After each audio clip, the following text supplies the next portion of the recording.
Okay, so let's go ahead and welcome Camilla.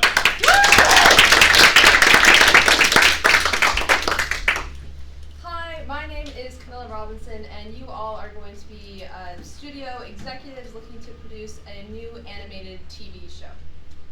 Welcome to the world of Rune Master, where after the fabled Chosen One has already left on her adventure, her unremarkable sister accidentally discovers information about the enemy that she's fighting against and has to leave on her own journey afterwards to follow her and deliver this information to save her life. This story involves themes of change, accessibility, and the true cost of war. The magic system in this world is relatively simple most of the time. So basically everybody has magic, but it's a finite amount, and the amount that everybody has is seemingly random. Seemingly is the key word.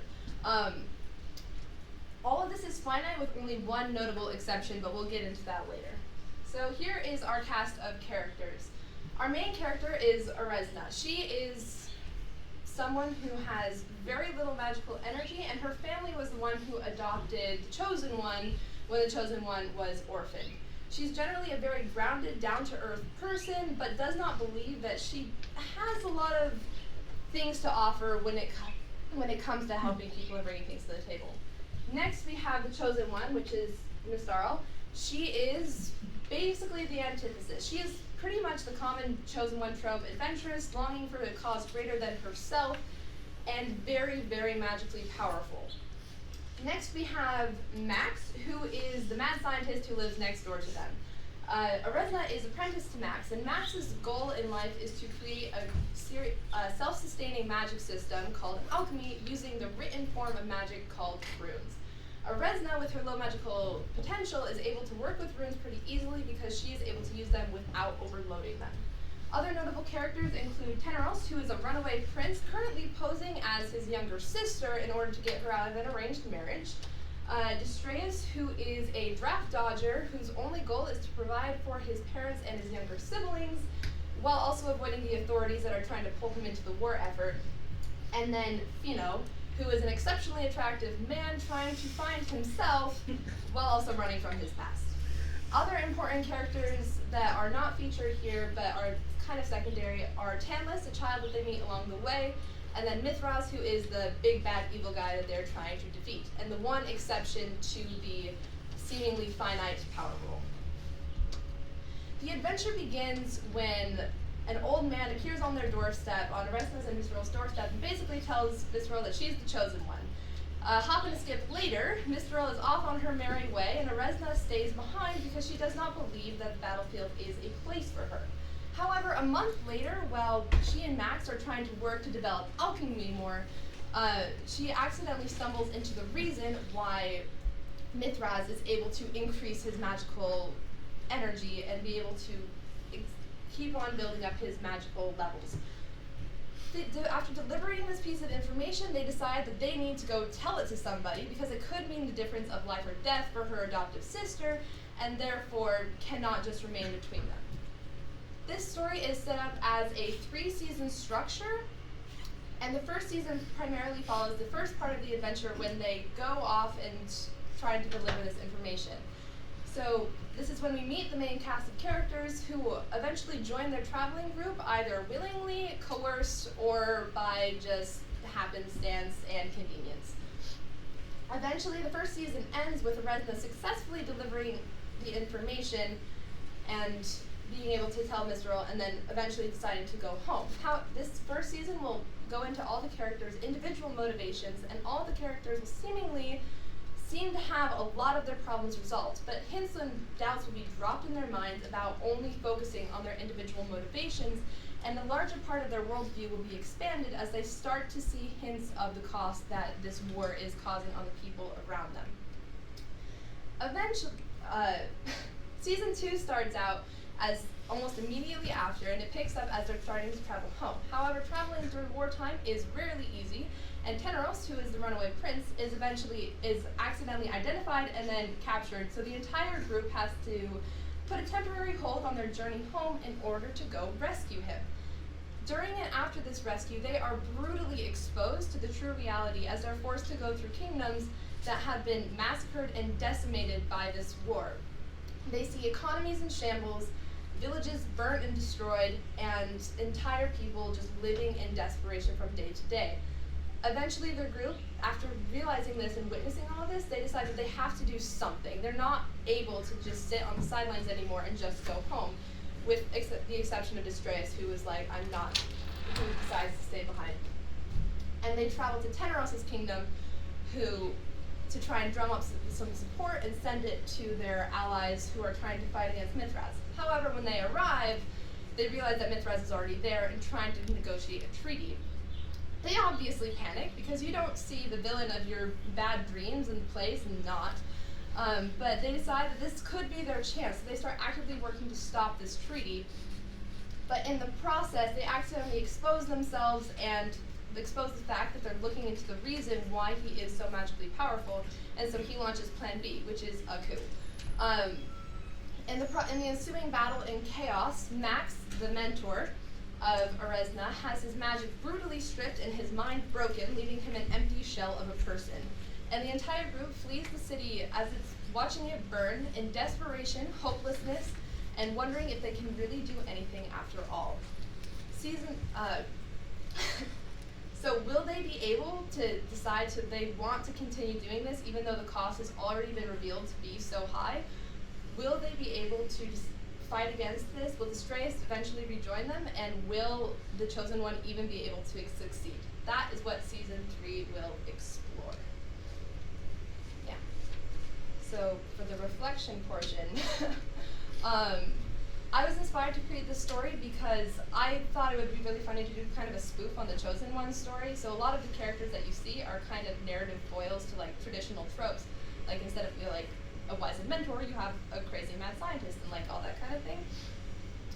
And then I also had an idea for a fun magic system that would involve linguistics, some elements of like coding that I had recently learned, and also lots of science. So, and I combined those all to create the world of Rune Master.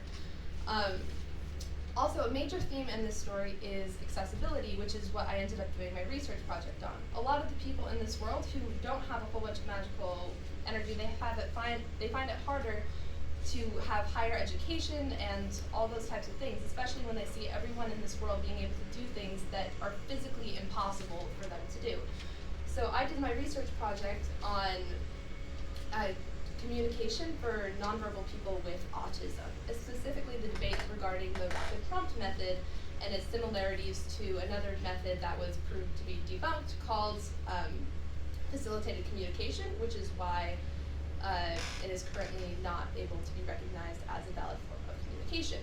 And this connected to my world building because runes is a very difficult and hard thing to work on, and especially because very few people know about it, and everyone is so entrenched in the idea of spellcasting is the only way to properly do magic that they can't actually realize that there is another and better way, which is what Aresna and Max are trying to accomplish as they travel through their adventure.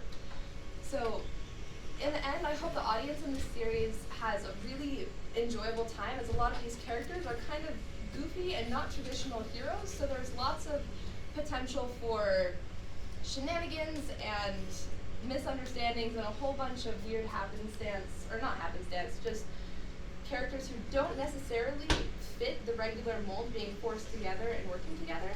At the same time, it will also kind of explore some of the darker, grittier themes of what war and like constant battles and raiders do to people, especially ordinary people, and how sometimes the people who don't necessarily fit the mold of the Chosen One can eventually become the heroes of their own story. And so I hope that you guys have enjoyed this presentation and that you are willing to produce this TV series. Thank you.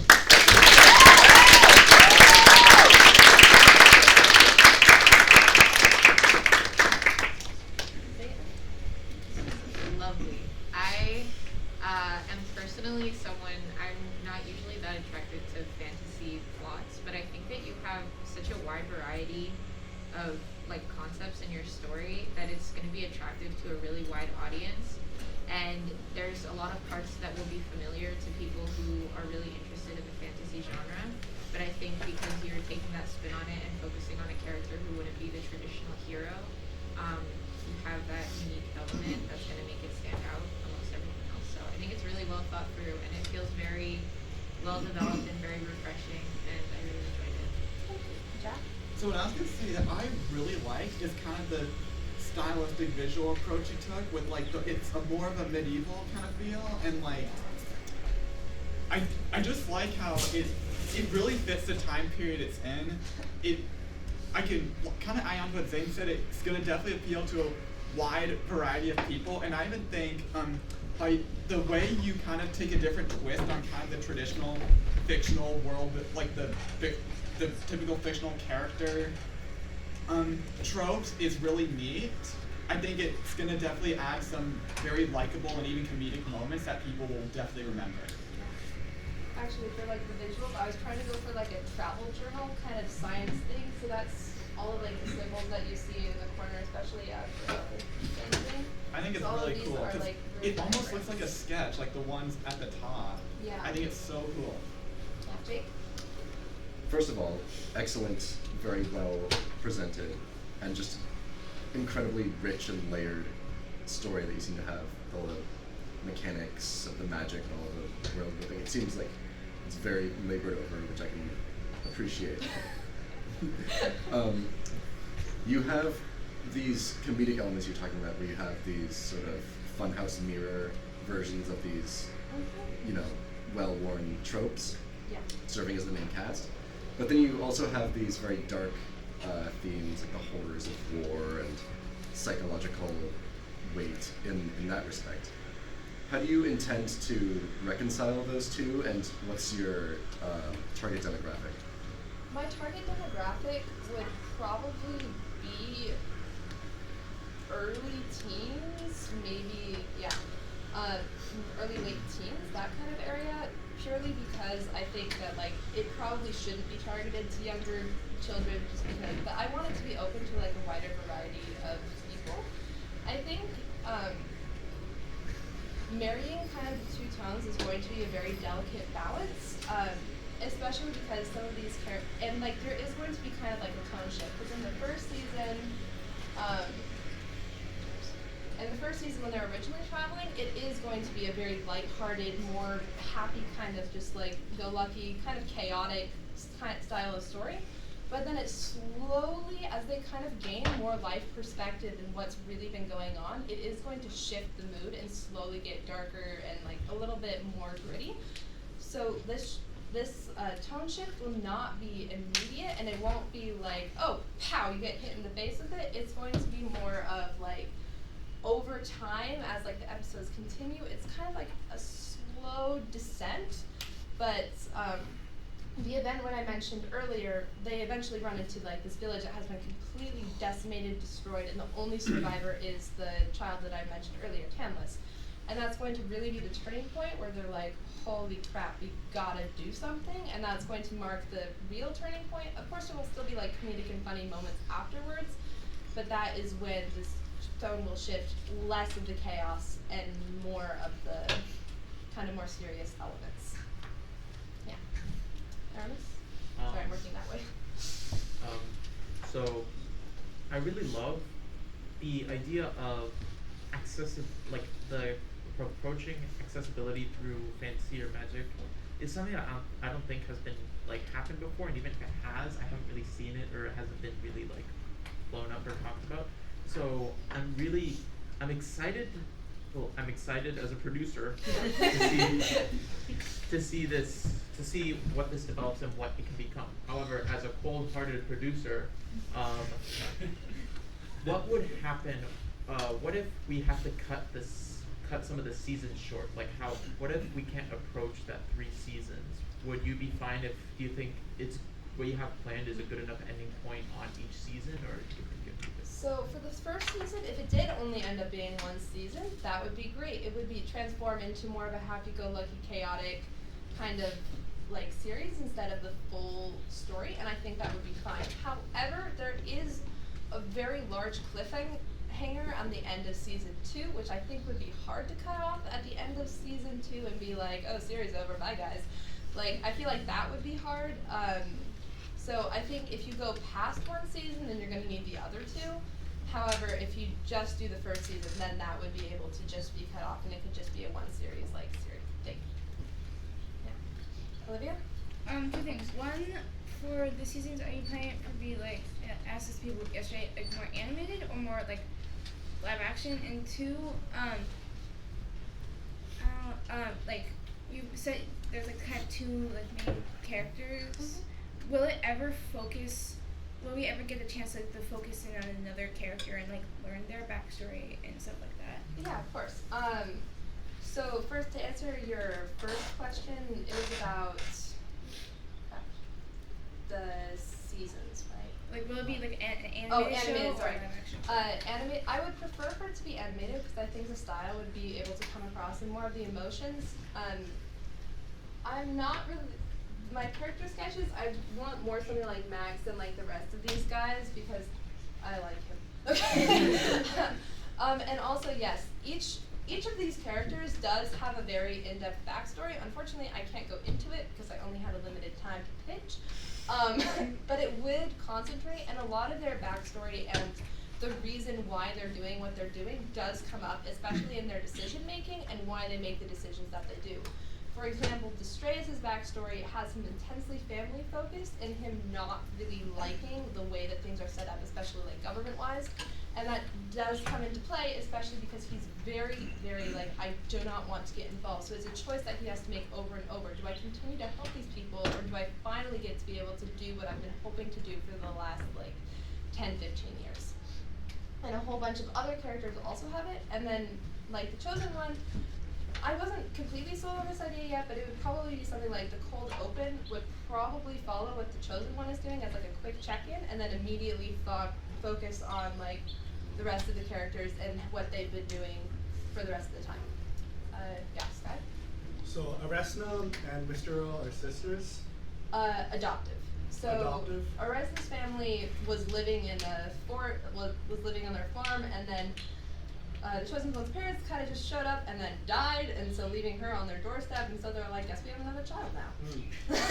Wait, were you influenced by Frozen? Because it kind of reminds me of Frozen. No, I had to use AI art to like do it, and then I did really? like a little bit of tracing because I was tired and didn't want to draw all the characters. Oh, I It's see, hard. I see. So yeah, Kyle? I love the idea. I love the idea of flipping the fantasy tropes on their head to make each character. Can you go into more detail about which characters are supposed to be the antithesis of other tropes? Yeah, of course. So this role is the Chosen One. So the antithesis to the Chosen One is Common Man. So that would be Aresna. And so Max, so that would be like, the Chosen One always has a wizened mentor that guides him or her. So then you have this crazy mad scientist. And so that would be Max. And then for Teneros, sometimes you have those like you've been having someone travel with you, and then they throw off their clothes and like, I'm actually the secret heir of whatever place. And then the antithesis to that would be Runaway Royal, who purposely left his kingdom to get his sister out of an arranged marriage by posing as her. And Destrayus, his antithesis would be like the noble soldier that teaches like leadership and guidance, and then instead of the noble soldier, you have a draft dodger who consciously is trying not to be part of the war effort and being like, I do not care what happens to you guys, I just care what happens to my guys. And then Fino is supposed to be the antithesis of like the love interest. So instead of a love interest, he is more searching, like he is a very attractive person. It does come up in his personality a lot that he's a very free-loving person.